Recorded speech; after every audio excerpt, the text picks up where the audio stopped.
any kind of life experience that is intense in that way, that is shared with a select group of people. And I mean, listen, we're about 200 paddlers, but I think it's so, it leaves such an imprint.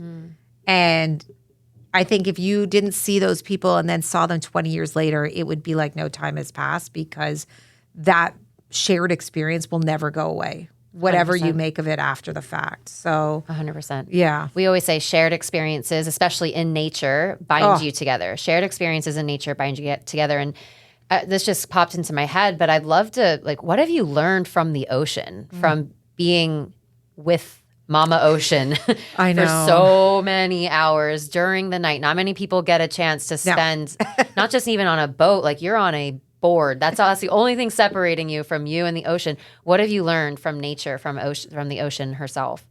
I find nature in general, but particularly the ocean, very healing for me. So I grew up, even though I was in Toronto and we grew up, and obviously it's winter all year round, we had a boat and we would spend our summers spending a lot of time on that boat. And my dad loved it. And we windsurfed and we water skied.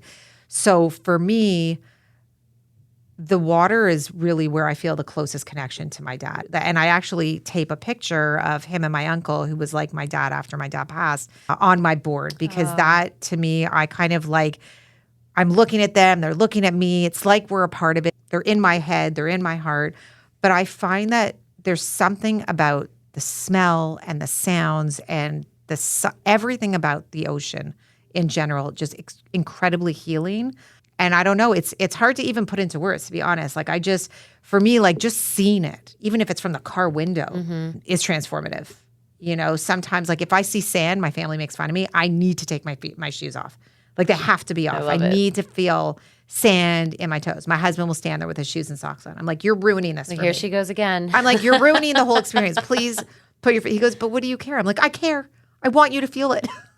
But I just learned, I think what's crazy about the ocean is it's so unpredictable. Like we go out there and there's just nothing. You can do all the planning you want to do, but there is like every time you go out there, it's a different experience. You really have to turn yourself over to the elements. And it's kind of like just a leap of faith, blind trust. And I don't mind it. I'm like, this is like, I'm here for that. Yeah. I love it. And I love the creatures. Yeah.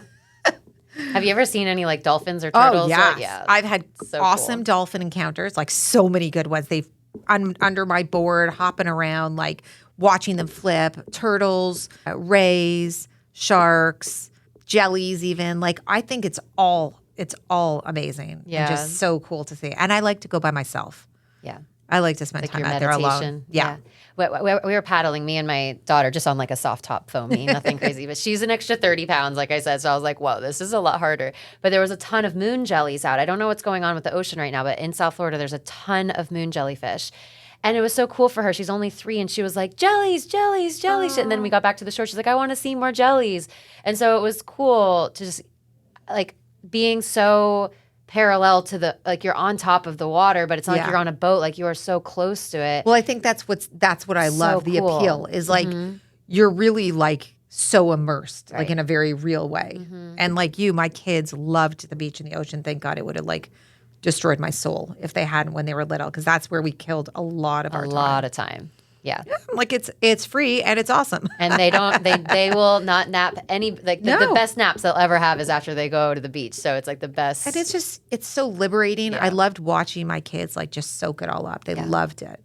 And so with your kids growing up, and so they moved to South Florida at a very young age, and I'm sure you guys traveled back and forth to visit family. Did you do any big travels with them or road trips with them as kids? What was that like for you, like immersing them in your own version of nature as kids? Yeah. So when we moved here, the deal with my husband was that we would spend our summers up in Canada, in Toronto. So, but we would road trip back every year, and we would plan our road trips around baseball games because my son was very into baseball. How awesome. We'd stop in Philly, we stopped in Pittsburgh, we stopped in Washington, we went to Cooper City, like Cooperstown one year. We did, so, and there's nothing better than a road trip with the kids. Like We loved it. Like I know people dread it. I loved it. I loved the quality time that we had together because once we got to Toronto, it was a big group of us. Like my sister, her 4 kids, like it's awesome. Yeah. But it was like the part of the summer that we got just us. And then my kids went to overnight camp. So they were spending like their whole summer just really in nature, like no phones, no electronics, no nothing. They were on the lake, skiing, like all those kinds of things. And I think it was like the best thing for them to I think there's a lot to get from overnight camp experience, living with other people, the independence of not having mom and dad kind of handling all your shit. For sure. And just, like there was so much growth in them over the summer. So we did a lot of road trips. We did a couple of overseas trips. We have family in Israel, so we went there a couple times. But it's so cool. Being with family. I was just talking about this, a friend. So my daughter, she's 3. She is a bit of a homebody. She always asks, I want to go home. I want to go home. I'm like, let's go to dance class. No, I want to go home. So we've been prepping her. We're going on this big trip to Southeast Asia at the end of the year. And so we've been prepping her that we're going. We're reading books about going to Thailand. We're watching YouTube videos. We're doing all these things. And my cousin was telling me, she's actually on the podcast as well. Her name is Candon Schwantis, for those listening. They were saying that her second daughter was also a little bit of a homebody, and they were going to Spain, but she was really into dance. So they showed her videos of flamenco dancing, and then they made an effort to go to the dance to watch dance when they were in Spain. So that reminds me, when you were saying my son's really into baseball. So to make this trip more like how to integrate them into your travels, you went to a bunch of baseball games. Like, I think that's a really cool way of like, it's not just about us as parents. Like, how do we get the whole family on board?